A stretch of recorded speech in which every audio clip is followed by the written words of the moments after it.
Pessoal, boa noite, sejam todos bem-vindos. O pessoal tá me ouvindo direito aí no fundo? Ok? Ó, moça rápida e esperta no gatilho. É você mesmo! É porque a gente olha aqui, tem a impressão que todo mundo tá olhando, né? E eu tenho os olhos grandes assim, esbugalhados do lado assim, de baianinho. Aí parece que tá todo mundo... Ontem eu tava em casa e eu lembrei que eu tinha aula hoje, né? Aula assim, nós tínhamos um bate-papo, uma conversa. Nem é uma aula, eu considero uma aula, nem uma palestra. É um bate-papo entre amigos para que todos nós possamos aprender juntos. Não só vocês que estão aqui, mas inclusive eu que estou falando, que não é só porque eu estou falando que eu sei mais que outro ou assim por diante. Graças à espiritualidade que aqui está, que nos induz através da mediunidade, nos esclarece e traz aquilo que nós necessitamos para o momento, para o nosso adiantamento do momento, no hoje, no mês de agora, que estamos vivendo no dia de hoje. Então essa é a nossa verdadeira realidade aqui na Casa Espírita. As aulas que eu dou é um pouquinho mais específica, um pouquinho mais didática, que diz relação assim à prática, né, para que possamos levar a nossa vida utilizando como um medicamento espiritual pro agora, né, que a gente sempre precisa entender, estudar, e necessitamos dessas informações o mais rápido possível, para ontem, né. E de repente eu estava em casa e veio a inspiração tudo para a gente falar um pouquinho a respeito da família, né? Deste elo de ligação entre pai e filho, de filho e pai, parentes, primos, relacionamentos amorosos, desamorosos, enfim, tudo o que diz respeito a relacionamentos familiar, relacionamentos entre casais, entre namorados, entre afins e assim por diante. Um dia nós vamos fazer um teste, cada um vinha aqui falar na frente, igual quando tinha na escola para ir lá ler o texto na frente, começava, né, Ibrahim? Você era craque? Eu aposto que você era craque para ler na frente. Não era não? Enchia o peito assim e falava, agora que vai, sabiá. Hã? Que beleza! Gostou? 3? Você gostou da oitava série? Ô louco, Ibrahim. Como é que você fala isso perto da sua filha? Nossa, ela... Tá vendo? Que legal, isso é interessante, olha que bacana.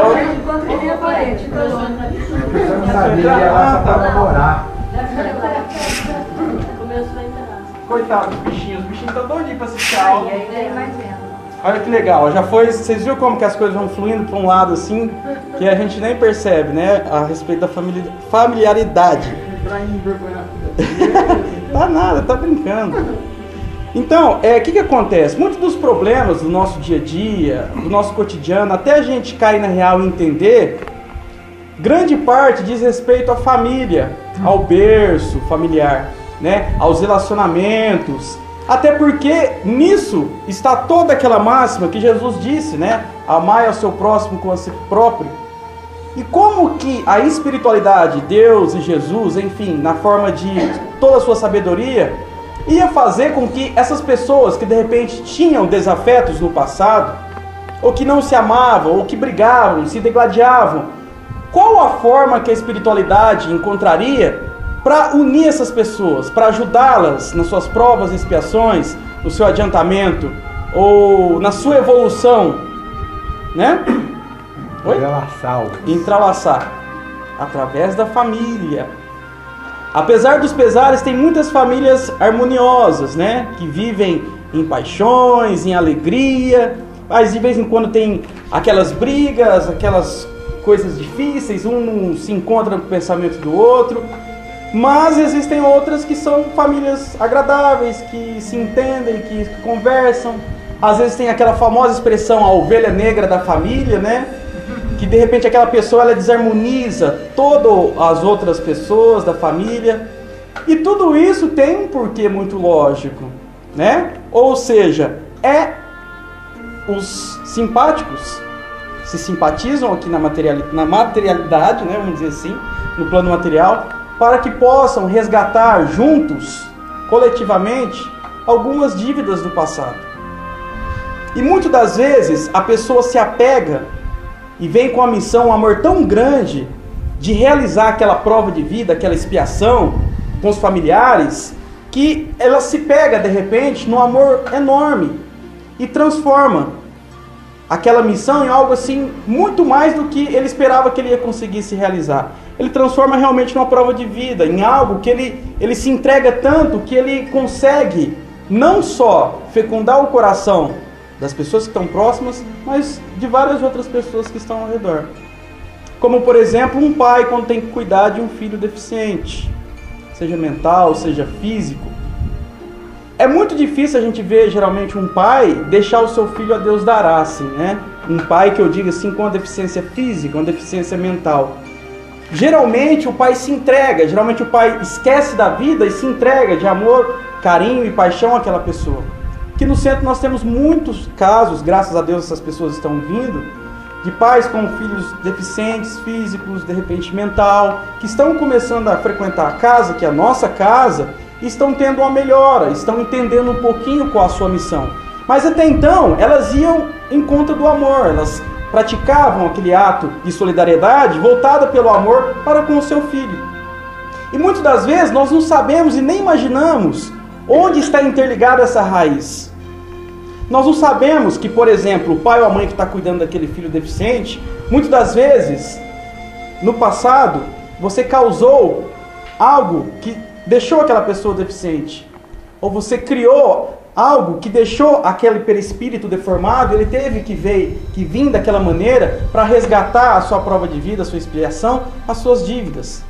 Então, aquele pai e aquela mãe, na verdade, é uma missão, junto com o filho de resgate, de ambos, essa coletividade, para que ambos possam resgatar. Seja o pai e a mãe naquela dificuldade de criar um filho com deficiência, suas necessidades, e seja a pessoa que está passando por aquele momento, o encarnado, o espírito. Muitas das vezes vemos também muitos pais, filhos, muitos de vocês veem na televisão, nos telejornais, que o pai matou o filho, que o filho matou o pai. Geralmente esses espíritos que estão encarnados, eles vêm com a missão de se amarem. Mas só que o peso da culpa, o peso da vingança é tão grande no coração dessas pessoas que elas não conseguem em si desvincular totalmente daquele passado. Então o que acontece? Acontece essa coisa do pai matar o filho, do filho matar o pai. E muitas vezes a pessoa, mas que atrocidade, e culpam, e não sei o que, e julgam. Mas na verdade, nós não sabemos, o pai que matou o filho, o que o filho fez, o espírito, no passado para aquele pai. Ou vice-versa. E nós, que estamos de fora desse círculo, julgamos, a gente fala, a gente não procura entender acerca da vida enraizada, o que aconteceu primordialmente no passado para que ambos viessem com esse resgate. Então, o berço familiar, geralmente, é onde nós estamos em constante resgate das nossas dívidas do passado. As famílias que conseguem se harmonizar, que conseguem se encontrar, é uma dádiva divina. Muitas das vezes, por merecimento, eles vieram na mesma família para fazer um resgate coletivo junto, mas com a pena mais aliviada, mais branda. E muitas das outras vezes tem pessoas que não se dão conta. Pais que expulsam os filhos de casa, os filhos que batem nos pais. Tudo isso é a lei da vida que está mexendo, que está envolvendo aqueles familiares para que haja um resgate deles. E muitas das vezes as próprias pessoas elas não entendem isso. Elas não conseguem trazer essa realidade, que, por exemplo, estou dizendo para vocês aqui, para dentro de si. Por que não conseguem? Porque eles não têm aquele entendimento acerca disso. Muitas das vezes as pessoas estão jogadas, largadas, não têm uma vida espiritual, não frequentam uma religião, não frequentam um grupo de oração, de orientação. É como se fosse uma casa vazia, aberta, ou seja, uma casa aberta, de portas abertas, e entra quem quer, faz o que quer. A família fica em desarmonia. Quantos casamentos que não terminam hoje por alguma besteira, por alguma bobeira? Quantos relacionamentos amorosos não terminam por uma besteira, por uma bobeira? E existe aquele ditado: ninguém chega à vida do outro por acaso, nada da vida acontece por acaso. E é verdade. Todo mundo que passa pela nossa vida, seja relacionamentos de trabalho, amorosos ou familiar, tudo tem algo a somar. Tudo é enraizado, tudo é configurado antes mesmo da gente nascer. E existe ainda mais aqueles filhos rebeldes na adolescência que falam, eu não pedi para nascer. E quantas músicas não tem, né? Eu não pedi para nascer. Poxa, pediu e muito, implorou na verdade para nascer. Todos nós que estamos aqui. Sabe? Mas como que isso foge tanto assim da nossa realidade, a gente não entender, não sentir isso? Sabe? O que acontece? Nós estamos vivendo no mundo material. E a gente quer viver o mundo material. Que se lasque o mundo espiritual. Eu faço a minha oração lá para Deus. Faço lá, Pai nosso que está no céu, santificado, acabou a oração. Tá beleza? Eu sei, vai ter um anjinho que vai me atender e tudo mais. Mas e aí? E o seu compromisso? E o seu envolvimento? O que você está fazendo por merecer?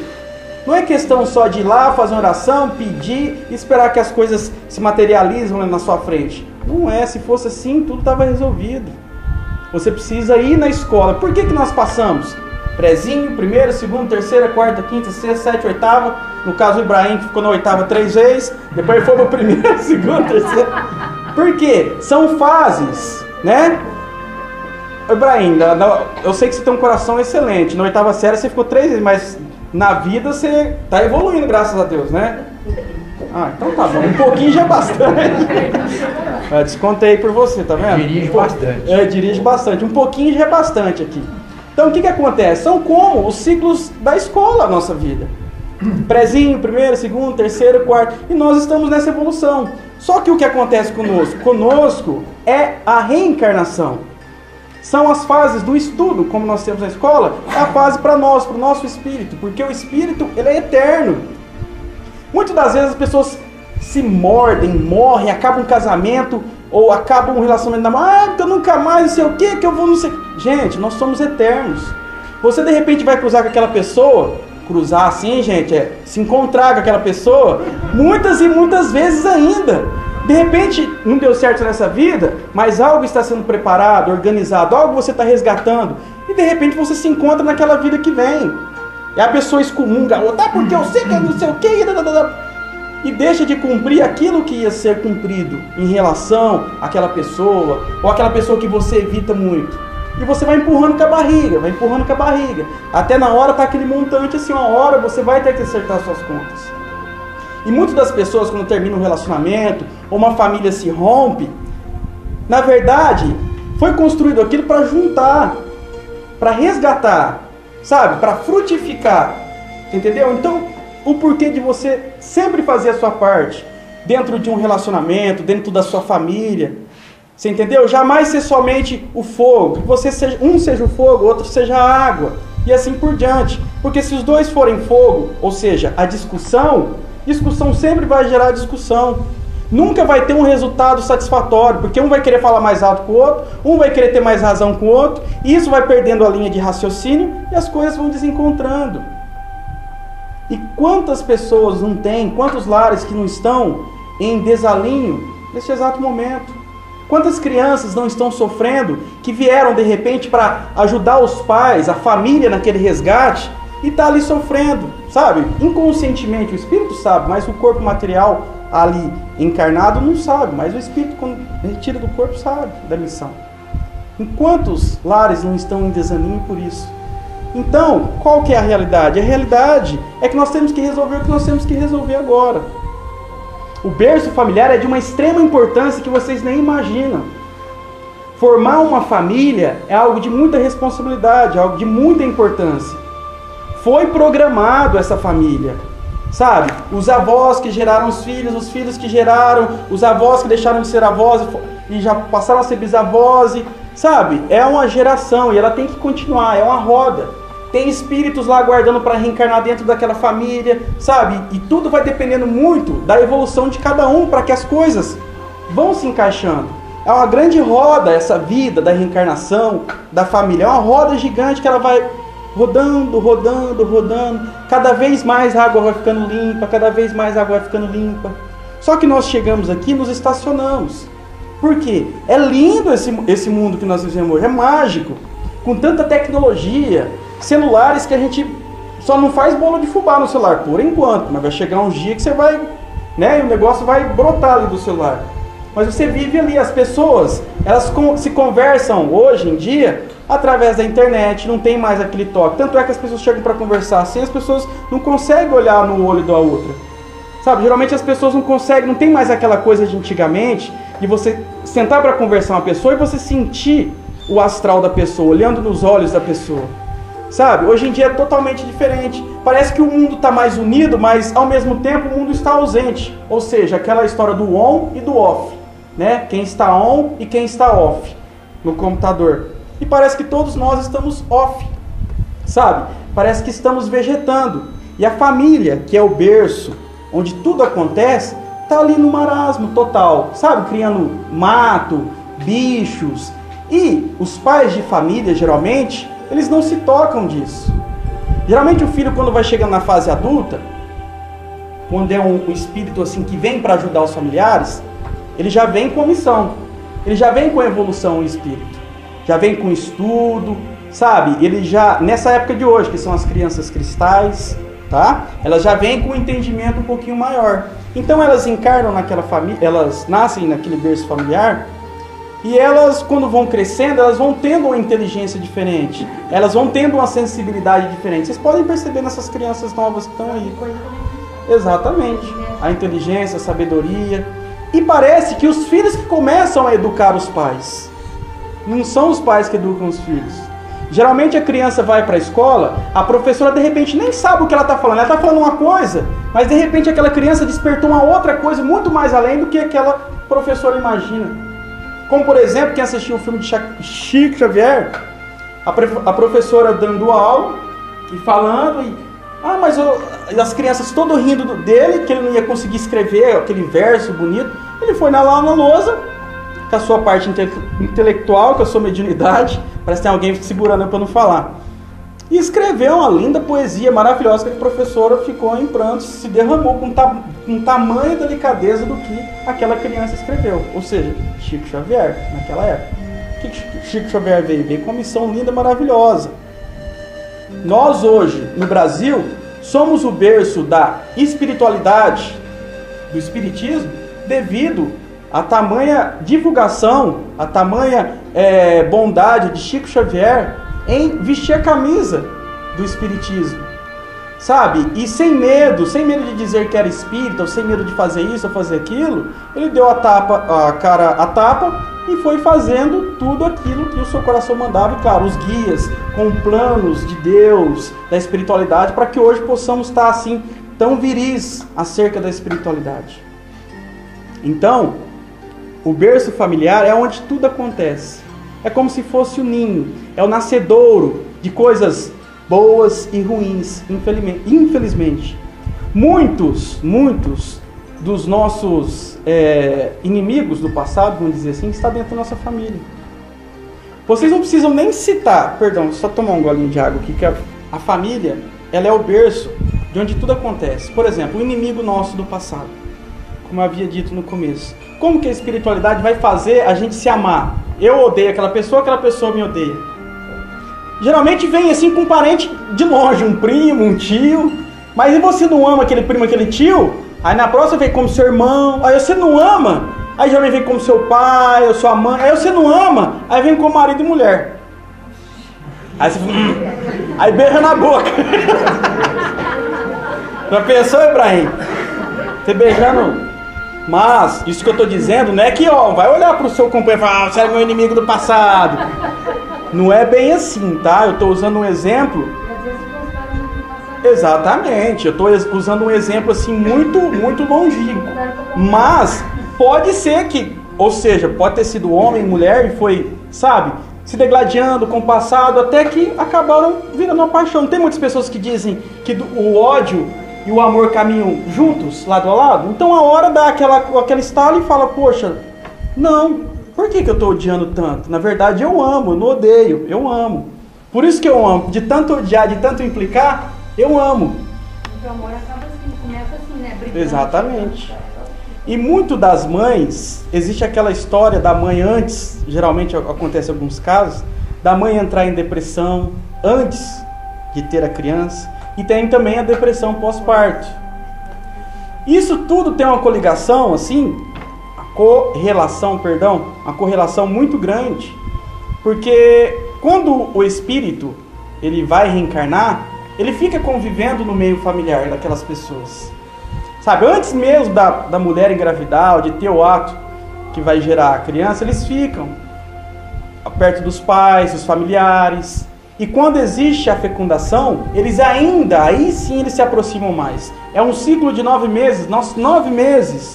O espírito que vai reencarnar, ele vai ficar ali para acontecer um enlace para ele encarnar. Então o que acontece? Ele vai sentir o ambiente da casa, ele vai sentir a personalidade. Muitas das vezes a criança nasce, ela tem metade da personalidade do pai e metade da personalidade da mãe. Outras muitas vezes tem a personalidade da mãe ou a do pai só. Está compreendendo? Tudo isso diz muito respeito ao que aconteceu durante a gestação. Se a mãe foi uma pessoa muito arredia, muito brava, com pensamentos muito negativos, não é só o álcool, o cigarro, a droga que vai prejudicar aquela criança. O emocional daquela criança depende muito do ciclo familiar, que ela está ali perto, ela está ali sentindo, para ela poder, sabe, junto, colher frutos, colher enigmas, para que ela possa criar a sua personalidade para nascer naquele ninho. Claro que ela vai ter a sua personalidade florando a cada vez, dependendo da sua missão. Só que muito da personalidade da pessoa condiz com aquilo. Então, antes mesmo do espírito encarnar, ela já está sendo preparada, ela já está passando pelas suas provas de vidas e a sua expiação. A minha irmã, eu tenho 2 sobrinhos, eu sempre falava isso pra ela, menino, você é doido, que não sei o que. E, tipo assim, muitas das coisas que acontecem que eu observo da minha sobrinha hoje, condiz muito a insegurança dela. Sabe aquela coisa de medo, uma criança que tem muito medo, uma criança que às vezes tem medo de fazer isso, tem medo de fazer aquilo, outra é muito atirada para isso, muito atirada para aquilo, sabe? E fica que parece assim uma sensação de sentimentos assim, que ela não consegue atribuir a felicidade a isso, a tristeza a isso, sabe? Não tem um condicionamento legal de todos os sentimentos. Então por isso é algo delicado. E quando que nós vamos aprender isso e vamos colocar em prática? É difícil. É com a nossa evolução. Como por exemplo, tudo isso que eu estou falando aqui, muitas das pessoas que estão aqui hoje, eu acho que é a primeira vez que está ouvindo um fato assim, que está chegando até a mente. De repente a pessoa pode até falar, esse baixinho está falando besteira. Mas o intuito é provocar uma certa curiosidade para que vocês possam também pesquisar. Vocês jamais devem aceitar tudo que alguém chega aqui e fala para vocês. O legal é isso, você ter a sua diversidade, ir buscar, desvendar. Será que é isso mesmo? Então eu vou estudar. É isso que instiga a sabedoria das pessoas. Então, o que acontece? Nós que aqui estamos, muitos que vão ter filhos, outros muitos que têm filhos, sabe? Outros muitos que vão formar famílias, outros que estão pensando em deixar famílias e assim por diante. É preciso relevar e entender qual que é o sentido da vida, qual que é a sua missão com o seu companheiro, com o seu filho. Procurar entender, porque um filho nada mais é que uma responsabilidade muito grande para os pais. Qual a responsabilidade? De encaminhar o seu filho no caminho do bem. A mesma coisa, os espíritos que aqui estão, que nos assistem, qual que é a missão do espírito protetor, do guia? O próprio nome diz guia. É nos guiar. É nos guiar só no caminho de luz, de paz? Claro que não, aí a gente não vai aprender nada. Mas é nós sermos para os nossos filhos aqueles faroletes que eles necessitam para as suas vidas. Sabe? E sempre buscar no berço da família aquilo que vai te proporcionar algo feliz, aquilo que vai te deixar orgulhoso, honrado. Por exemplo, meu querido amigo Júnior que está aqui, Calírio, Felipe, Fernando. A mesma coisa, Ibrahim, enfim, nosso irmão Lorival, todos que estão aqui, que são famílias que vêm, né, do nosso amigo Adair também, são familiares que vêm à casa espírita com a família toda. Eu vejo o orgulho que o Júnior tem do Fernando, que está começando a cantar, sabe, está florando essa vontade dele de cantar, esse dom, e é legal o pai acompanhar, o pai acompanha, incentiva, não meu filho, é isso mesmo, é buscar, mas quantos pais tem que não dão incentivo àquele filho, e de repente o filho fica esperando algo do pai, sabe, eu quero uma palavra do meu pai, para o meu pai poder me instigar a ser isso, a ser aquilo. Quantos pais que deixam os seus filhos à mercê, sabe? Que não dão aquele incentivo, que não fazem com que seus filhos vão para frente, que só criticam, que metem o pau, desculpa o palavreado, sabe? E não dão um incentivo ao filho para que o filho possa crescer. Por quê? Será que os pais dele foram desse jeito com ele? Pode ser. O que acontece? O filho fica arredio. O filho não consegue encontrar, se localizar neste mundo, algo que seja prazeroso para ele. Sabe? Ele não vê saídas, ele não consegue encontrar algo nessa vida que seja visível, que se encaixe na personalidade dele. E quem que tem que mostrar esse caminho? Quem tem mais experiência aqui na Terra? O pai e a mãe. O que acontece? O filho, se vendo perdido, não encontrando solução, não encontrando apoio em casa, onde que ele vai buscar apoio? Nos amigos lá fora. Chegando lá, ele encontra amigos que estão nos mesmos problemas. O que eles vão fazer? Eles vão para o mundo das drogas. Buscar os prazeres que eles não têm em viver, em trabalhar, em estudar, em buscar, em realizar o seu sonho. Ele vai para o mundo das drogas. Aí o pai reclama, mas meu filho, por que você fez isso? Mas meu filho, por que você fez aquilo? Mas meu filho, como que você foi se meter nessa? Poxa, e eu como pai, o que eu fiz para evitar o meu filho a cair nessa? O que faltou para mim? Sabe? Como diz Chico Xavier, eu esqueci como que diz Chico Xavier. Ajuda eu, Clarino. Tipo assim, você não pode realizar agora, mas não é o fim. Você pode realizar no começo do fim. Isso. Alguém lembra aí? Eu. Fala aí, Fernando. Nunca é tarde para... Olha só, não é para... Ah, ainda bem que não é só eu, hein? Ninguém vai poder me castigar. Nunca é tarde para ter um novo recomeço. Exatamente, parabéns, isso mesmo. Nunca é tarde para ter um novo recomeço. Então, tudo que envolve isso, acerca da família, o pai, a mãe, todos são responsáveis. Não cabe isso só ao filho, ou só à mãe, ou só... Quando o filho vai lá e traga um cigarro de droga, na verdade, o pai e a mãe estão tragando junto. A culpa. Sabe? Então, não existe falar, apontar o dedo, só culpado. Na verdade, tudo enraizado. Por isso que tudo isso, o que envolve, é o berço da família. Se uma família tem aquele almoço de domingo, que todos sentam na mesa, que fazem uma oração para agradecer a alimentação naquele momento, que eu acho que hoje em dia é raro, é difícil, às vezes de repente faz no seu íntimo, mas quando a família senta em volta da mesa para almoçarem junto, no domingo, geralmente é onde a família se encontra, que fazem o evangelho no lar em casa, sentam os familiares e conversam, fazem aquele evangelho, que eu acho que é raro também. Sabe, vai ser difícil entrar algo dentro daquela residência para desestruturar aquela família. E a família que ela cresce junta, forte, é como se fosse uma grande árvore, uma grande figueira. Pode dar o vento mais forte que for, ela enverga, mas ela não quebra. É igual eucalipto, enverga, mas não quebra. E assim, uma família agregada, crescendo, dentro de um berço desse, ele vai preparar para os novos que vão chegar, para aqueles que estão lá estudando, que estão prestes a reencarnar. E essa roda que gira, ela vai ficando cada vez mais límpida, cada vez mais branda, cada vez mais suave. Eu preparo o terreno aqui com a minha família, chega um certo tempo, eu desencarno. Os meus filhos, os meus sucessores vão pegar aquela herança minha, emocional, espiritual, vai dar sequência. Quando eu for reencarnar, eu vou reencarnar numa família ainda mais bem estruturada do que eu deixei. Esse é o fio da questão. Vocês estão entendendo como que é? Por isso que nós, muitas das vezes, vocês veem os políticos, só querem ganhar dinheiro, querem entrar na política. Vamos ajudar o povo, que o povo... Para começar, quem quer ajudar de verdade, não precisa se vestir de terno e gravata, não precisa ter um cargo excelente. Quem quer ajudar, vai ajuda.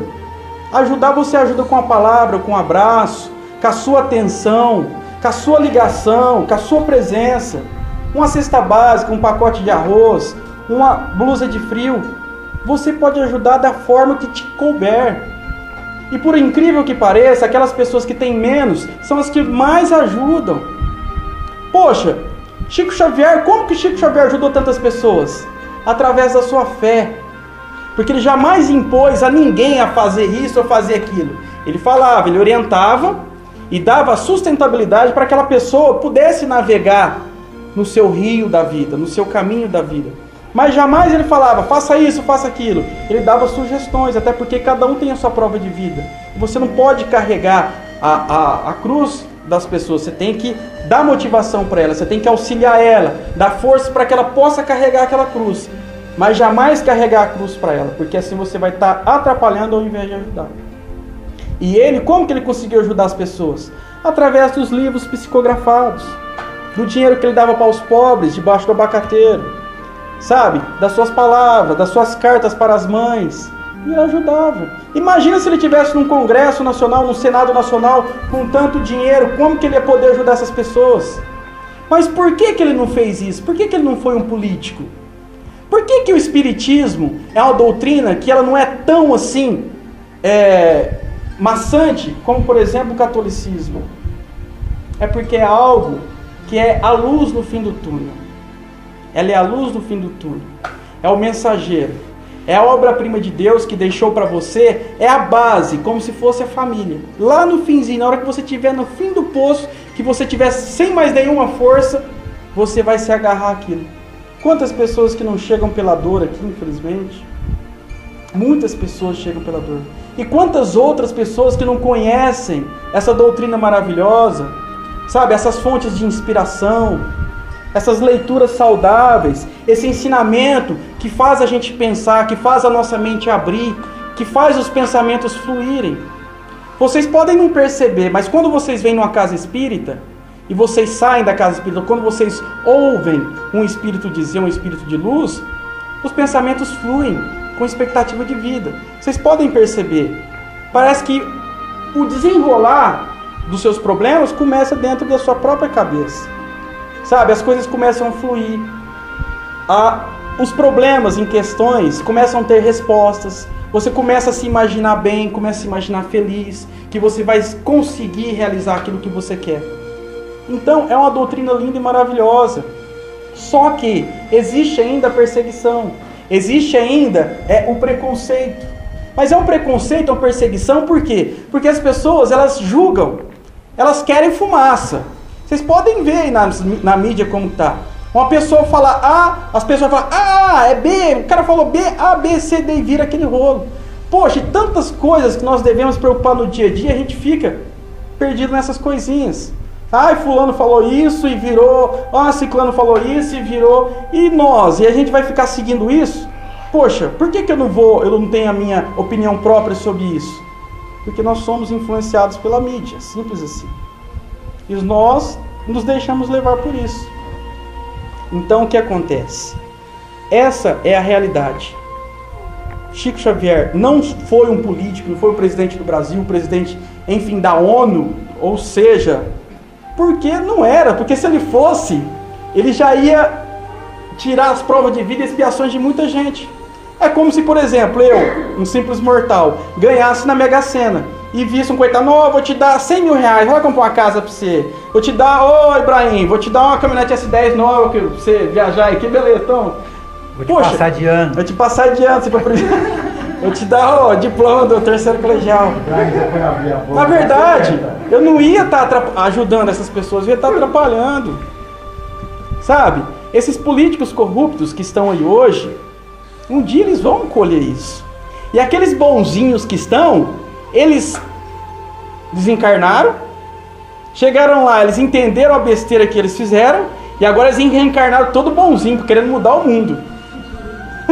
Por isso que existe aqueles bonzinhos que não sei o que, eu sou presidente disso, nós temos que não sei o que, que são poucos, mas na verdade é a reencarnação daqueles que fizeram muito errado no passado. Tá entendendo como que é?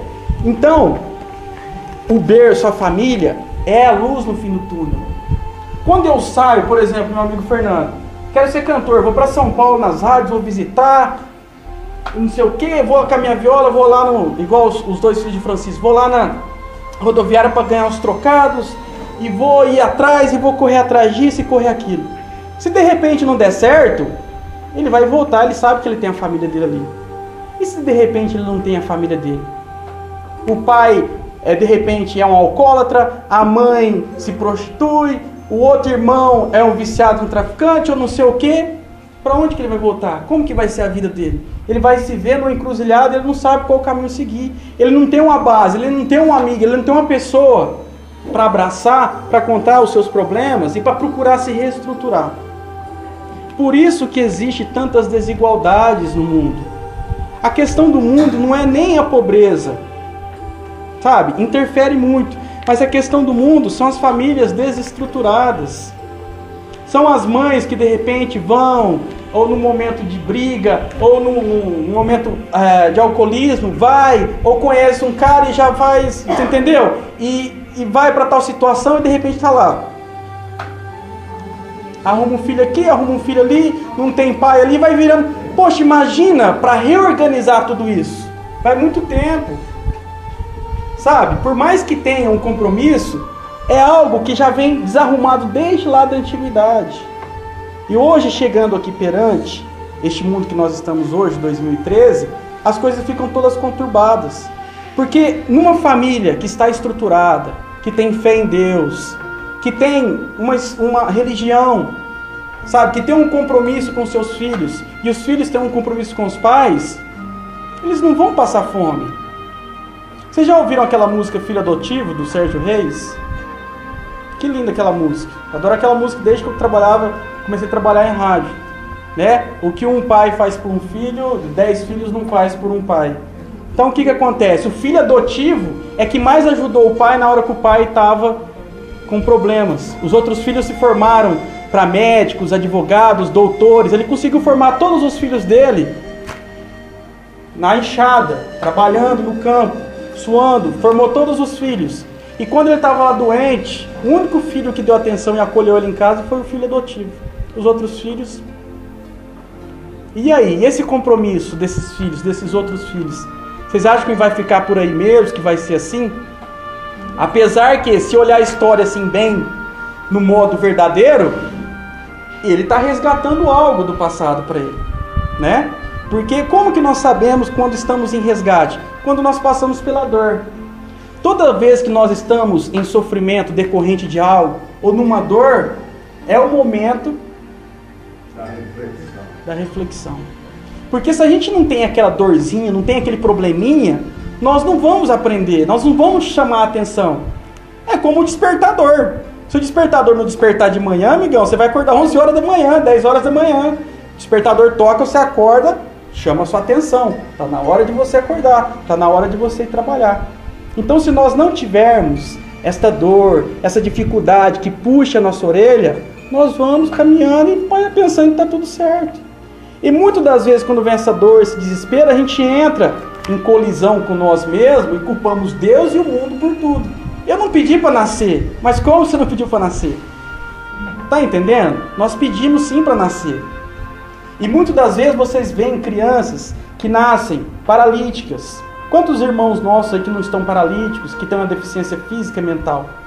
Vocês acham que eles escolheram vir daquele modo porque, deve ser legal, todo mundo vai sentir pena de mim, vou ganhar um monte de cesta básica? Não é, aquilo ali é um resgate. Você viu ontem no Fantástico, passou um filho paralítico, ele é totalmente deficiente, o pai fez faculdade para ele de jornalismo. E o pai largou tudo. É o amor, isso sim é um amor verdadeiro, superou. Até na hora do... E aqui no centro a gente tem muitas, né Moisés? Não tem muitas, aqui no centro mesmo a gente tem muitas histórias, muitas mesmo, sabe? Então, o que acontece? Nós não lembramos aqui agora quando estamos aqui, encarnados.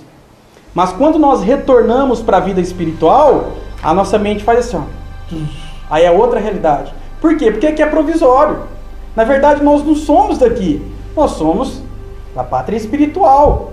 Então, o que acontece? O espírito na hora raciocina. Poxa, então eu tenho que ir lá fazer o que eu tenho que fazer, cumprir a minha missão e voltar aqui, porque aqui é a minha morada. Por isso que o espírito geralmente vem com a prova de vida dessa, com a dificuldade dessa. Porque ele se vê, ele se depara com a realidade, ele fala, não, eu quero voltar uma pessoa melhor. Hoje em dia, se a gente for pensar, eu quero ser uma pessoa melhor na parte material, o que a gente vai fazer? Vamos fazer uma faculdade, vamos fazer isso, vamos fazer aquilo, vou querer ser isso, vou fazer aquilo, vou estudar, vou me matar de estudar para eu me formar, ser um doutor e ganhar muito dinheiro. Só que do outro lado, é o contrário. Tá entendendo? Se nós devemos muito, você chega lá na hora com São Pedro lá, São Pedro é fictício, né? Só pra... O que eu tô devendo? Você tá devendo... você fez isso, isso e isso. Tá, o que eu aguento na minha vida aí pra eu passar agora na minha próxima criança? Nós fizemos um estudo aqui, eu acho que você aguenta isso, isso e isso. O que você acha? Tá, mas então acrescenta isso aqui pra mim aqui, um negócio que tá. Aí você vai, reencarna. Lembrando que o espírito também fracassa. Exatamente. Ele vem, depois ele arrepende do que ele pediu para passar e faz tudo o contrário. Ele vem, reencarna, né? E vem com aquilo. Aí de repente a pessoa ela não dá conta. Não dá conta. É porque assim, ó. Tô falando com você aqui, você vai sair do centro. Nossa, que legal, tive uma aula legal, empolgado. Aí amanhã, na hora que você acordar, você já tá em outra realidade. Tá entendendo? São sintonias. Por isso que nós temos que estar sempre numa evolução, sempre numa sintonia, sabe? Porque a gente oscila muito. Então nós estamos no plano espiritual, nós estamos no plano espiritual. Espírito é uma realidade. Então você, para se dar bem no plano espiritual, para você ser uma pessoa evoluída, para você alcançar mundos melhores, para você ter aquela felicidade, para você ter a sua consciência tranquila, você se compromete a pagar algumas dívidas que você fez errado, de algo de errado no passado, e contra você próprio, e principalmente, infelizmente, contra o seu semelhante. Então você vem naquele reencarnação para você resgatar algumas dívidas, só que às vezes você chega aqui, é muito difícil, porque é espírito e você está se desprendendo daquelas outras imperfeições do passado. Então para você é como se, por exemplo, você foi na vida passada um usuário de droga e de repente aqui você se depara na frente com um cachimbo de droga. Aí é você contra você. Tá me entendendo? Você vai se deparar com a sua maior fraqueza para você enfrentar ela e vencer ela. Não pense que você vai passar por aquilo e acabou. Não, geralmente eles te empurram em cima daquela fraqueza que te fez fracassar no passado. E você tem que vencer ela. Ou seja, você próprio, os seus vícios, aquelas coisas que te fizeram pecar, entre aspas, que te fizeram mal a você próprio. Mas é a gente que pede para voltar a fazer tudo. Exatamente. Mas e, por exemplo, quando nascem aquelas crianças que não chegam, que nem os médicos falam, vão viver um mês, ela acaba vivendo 3 meses, depois morre. O pai é como se fosse uma pessoa muito boa, a mãe também, eles têm condição de criar uma criança, e nasce essa criança e depois ela morre, deixa toda aquela tristeza. É uma expiação tanto para o espírito que encarnou naquela criança, quanto para os pais, principalmente para os pais. Bom, mas então cita o caso do Jonathan. O Jonathan, por exemplo, um menino que vem toda sexta-feira do receituário aqui. Ele não conversa, não anda, ele só geme, enxerga, ele se alimenta através de sonda, ele usa fralda. De idade, né? O médico falou que ele mandou para casa e falou: o pai leva porque ele não vai passar de amanhã. Ele completou agora em abril 20 anos. 20 anos. Aí a mãe traz aqui, ó. Quem quiser ver, dia de sexta-feira ela traz. Então o que acontece? E aí? Onde que está o mistério da vida nisso? E onde é que está? Pessoal, ó, todo mundo é telespectador do E a mãe Fantástico. preparava para mim que ele não morreu, ele preparava toda a Tá vendo? O Fantástico está sendo algo bom para a vida nossa. Que legal. Aí ele já O ruim era o Big Brother, claro, depois. Então, Fernando, esse caso do Jonathan é algo que, por exemplo, quando está encarnado é uma realidade. Quando está em espírito, os familiares se encontram no plano espiritual, junto com os superiores, ou enfim, com aquelas pessoas que organizaram a prova de vida daquela família ou daquela criança, enfim.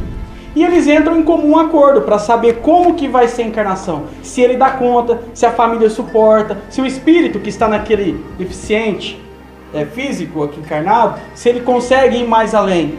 Tá entendendo como que é? Não é uma decisão assim que vem, por exemplo, o espírito sabe, mas a medicina não sabe. Então quando ele volta para a espiritualidade, quando ele dorme, que o espírito sai, eles fazem aquele comprometimento, não, eu quero mais tanto, como acontece em muitas vezes acidentes, que a pessoa entra em coma, Ela está em coma, ela está se resolvendo. Será que eu dou conta de fazer isso? Será que eu fico mais um tempo? Será que eu não fico? Será que não sei o quê? Como que foi provocado esse acidente? Eu fui culpado? Ou era realmente para eu sofrer esse acidente? Tá entendendo como que é tudo interligado? Certo, gente? Nós fugimos um pouquinho do assunto aqui, mas dentro do assunto, vamos dizer assim, né? Certinho, pessoal? Então, ó, como foi dito hoje, a família é o berço da espiritualidade. Através da família é que nós vamos conseguir nos manter de pé. É como se a gente estivesse preparando o mundo de amanhã para os nossos filhos, para os nossos netos. Então por isso que nós temos que ter esse comprometimento familiar. Sabe? Às vezes o marido está nervoso, a mulher tem que ser a água. E assim vice-versa. E procurar instruir os seus filhos da melhor maneira possível, no caminho do bem.